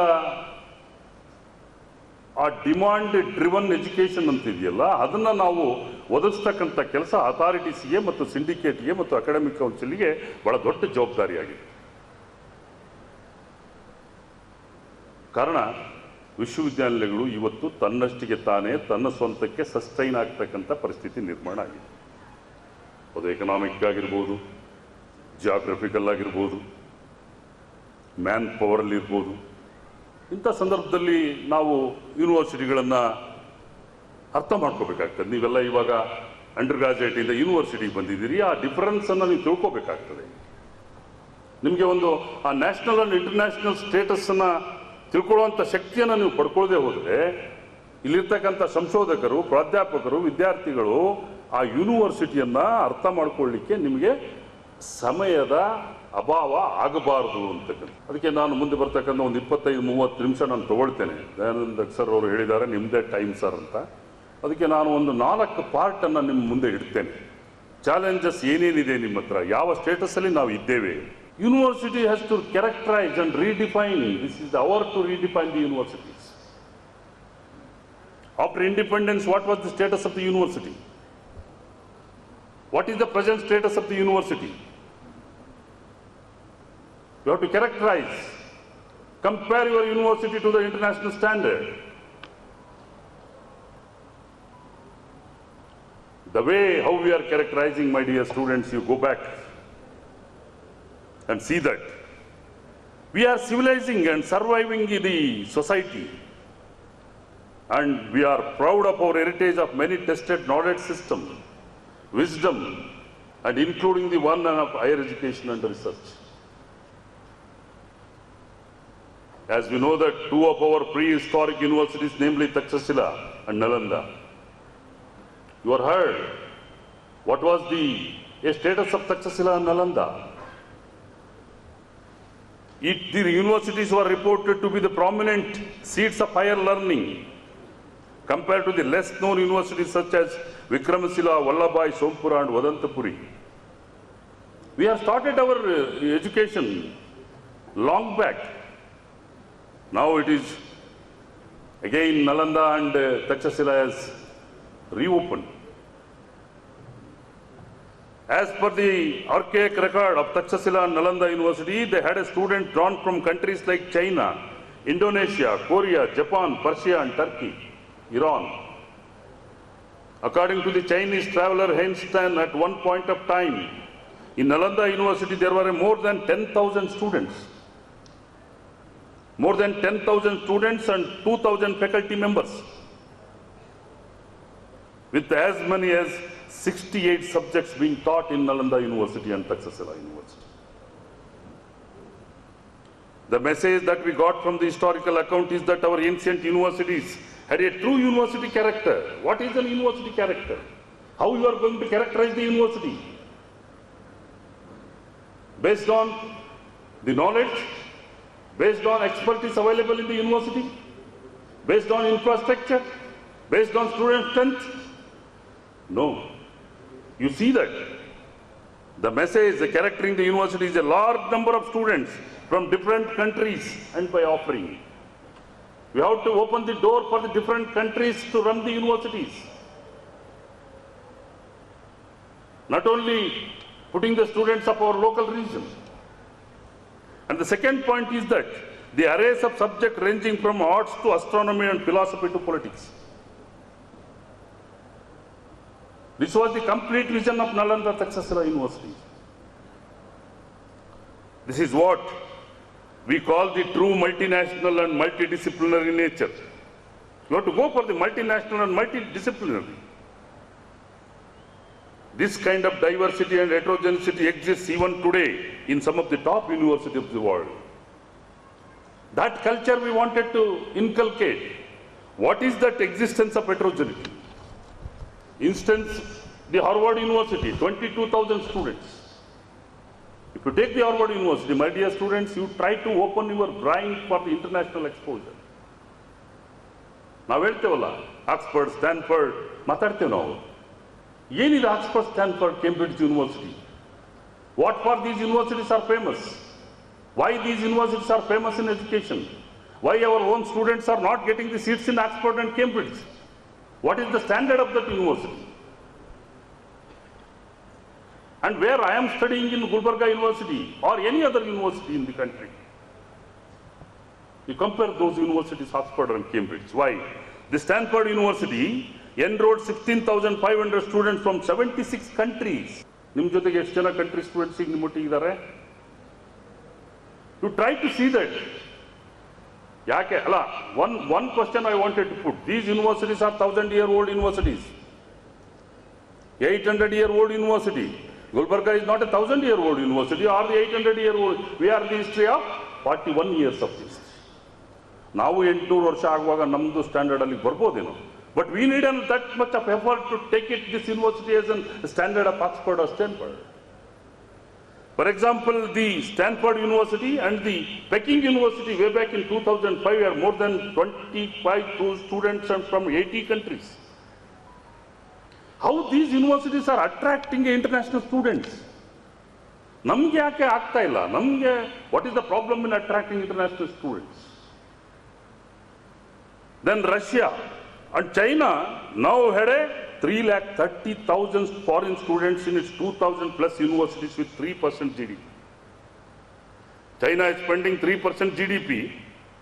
330,000 foreign students are studying in China. We don't have that much of statistics. They are spending 3% GDP, followed by 5% of United States and 0.9% of India. 0.9% of GDP we are spending on education. You have to see that we are based on this only we are going to characterize the universities. In contrast to these international milieu, by and large our universities have shrunk as regional institutions, with admissions generally not exceeding 5,000 not exceeding 5,000 of any university. We are happy that the NEP 20 herein referred to as a policy. This policy has taken cognizance of the size. I think Professor Dayanand is fully involved in NEP implementation. ನಾನು ಹೆಚ್ಚು ಅದರ ಮೇಲೆ ಈಗ ನಾನು concentrate ಮಾಡಲಿಕ್ಕೆ ಹೋಗಲ್ಲ. And how to improve the university and rejuvenate the university system. I will concentrate on those. But Professor Dayanand and I am also part of the NEP. I am the member of this microbiology and biotechnology. Both of us, we are working for implementing NEP in microbiology and biotechnology. We prepared the syllabus and we are submitted to the government. And Professor Dayanand is completely involved. He knows the pros and cons and ups and downs of the national new education policy of this nation. And this will take the cognizance of size, scale, scope of an university as it exists across the globe. Universities are not local and regional institutions. Universities are not local and regional institutions. University should have a size and scale, scope. This NEP will definitely help to make that cognizance of implementation of NEP. Research is the major component of their academic activity. Research is a major activity. Research is a major activity for the universities, by which they secure their international standing, grading, ranking. On what basis today the ranking is done? Ranking is doing on a standard of your grading is based on your research. Based on your research. Coming days you are going to face the NAAC that will assess based on your research. They will consider the papers, my dear colleagues and students, they will consider the papers only in the Scopus and Web of Science and nothing else. Even Google, they won't consider your paper. They want to expect the Scopus publication. That's what this research is giving an international standing, grading and ranking of the universities to get more financial support from the funding agencies. Professor Dayanand ಅವರಿಗೆ ಇದೇ challenge ಇರೋದು ಇವಾಗ. ನಾವು ಏನಾದರೂ ಇವಾಗ A+ ಅಲ್ಲಿ ಹೋಗದೆ ಹೋದರೆ B ಒಳಗಡೆ ಉಳ್ಕೊಂಡ್ರೆ ನಮಗೆ ಈ ಗ್ರಾಂಟಿನ ಒಂದು ಅಭಾವ ಆಗ್ತಕ್ಕಂಥ ಎಲ್ಲ ಸೂಚನೆಗಳು ಈಗ ಬರ್ತಕ್ಕಂಥ ನ್ಯಾಕಿಗೆ ನಮಗೆ ಕಾಡ್ತಾ ಇದೆ. ಕಾರಣ ಇಷ್ಟೇ, University Grant Commission has decided to consider first 20 universities based on the NAAC score. Based on the NAAC score. I want to just open B++ is the below 3 point. A grade is the between 3.26 and 3. Between 3.26 to 3.5 is the A+. Above 3.5 up to 4 is the A++. ಸುಮ್ಮನೆ ನಾವು ನೋಡ್ಕೊಳ್ಳೋಣ ಎಲ್ಲಿಗೆ ಬರ್ಬೋದು ನಾವು. What is A+, what is A++, what is B+, what is B++. So it will consider, that's what the ranking. Previous year you have seen, you have to be very open and transparent in these things. Unless you be transparent, unless you are confident on the things, there is no, things are hiding with you. Last 3 months back, NIRF ranking has come out. Only 3 universities in the state out of 22 universities has been listed. Bangalore, Mysore and Shimoga. Even Mangalore is not there. Only 3 universities are ranked in the state of NIRF ranking. Here afterwards, this ranking in international standard, grading and ranking is very important for the universities. Based on this, you have to characterize not based on the number of students, not based on the number of disciplines, not based on the number of seats, not based on the number of buildings. It depends on the quality of a publication, student-teachers ratio. So that will, a twin hallmark of their functioning are absolute autonomy for self-governance and self-reliance. Morning I was mentioning to Honorable Vice Chancellor. Self-governance and self-reliance, autonomy. I don't know, even now also I am not understand what is the autonomy. Autonomy is a self-governance or autonomy is a self-reliance? If it is a self-governance and self-reliance, leave it to the university. We will administer and we will take the policy decisions how to make it as an university, as an international standard for ranking and grading. This attracts the scholars and students. Therefore, it is no wonder that many of these global recognized universities have dozens of Nobel laureates in their faculty. With this standard, we don't have any Nobel laureates in between us. What is the reason? How many Nobel laureates we are seeing in Stanford, Oxford, or the Cambridge and Harvard universities? ನಾನು ನಿಮಗೆ ಸುಮ್ಮನೆ ಹೇಳ್ತೇನೆ, ನಿಮ್ಮ ಹತ್ರ ಇವಾಗ now the knowledge is in your hand to acquire. ಈಗ ನಿಮಗೆ master ಬೇಕು, ಅದರರ್ಥ ಮೇಸ್ಟರ್ ಪಾಠ ಮಾಡಬಾರ್ದು ಅಂತ ಹೇಳಲ್ಲ ನಾನು. ಈಗ ನಿಮಗೆ ಮೇಸ್ಟರ್ ಬೇಕಾಗಿಲ್ಲ. Your best teacher is a computer. Your best teacher is computer. You will get everything. You just go to the website of Harvard or you go to the just website of Stanford, you see that what is the standard of, what is the quality of education the Stanford or the Harvard is offering. So is that we need multidisciplinary, interdisciplinary learning. Universities have to inculcate a multidisciplinary and interdisciplinary learning. The policy should be, exist like your Takshashila and Nalanda universities.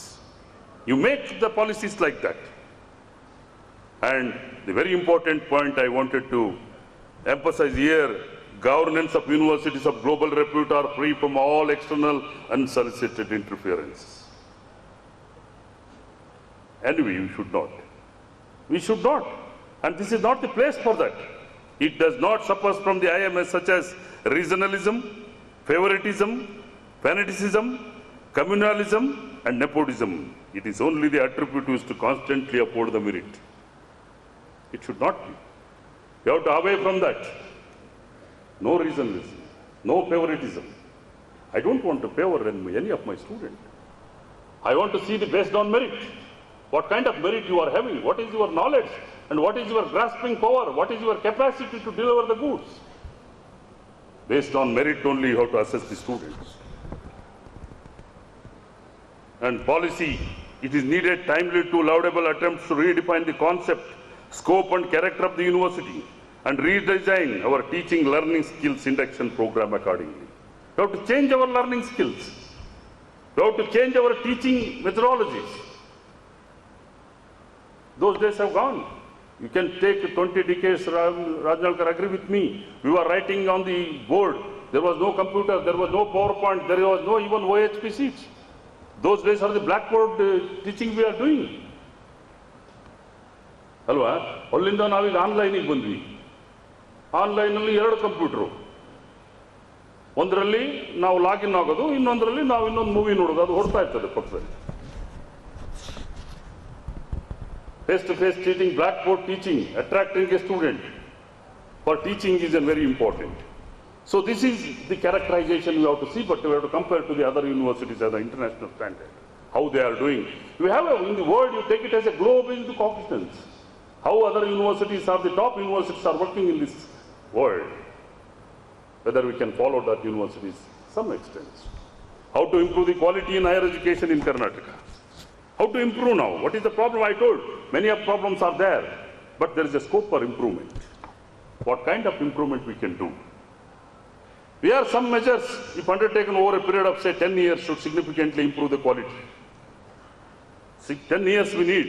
One university, if I started something with some objectives and some goals, some ideas. Morning I was asking your Vice Chancellor, we were talking 1.5 hours in the campus, I wanted to see. I have put a 14,000 plants during my 4 years period in the campus. 14,000 plants. I would like to see in the morning, we went for walking, your Honorable Vice Chancellor and myself. I took a round of the whole campus. I was talking to him. So another, I think he is already past 8 months now.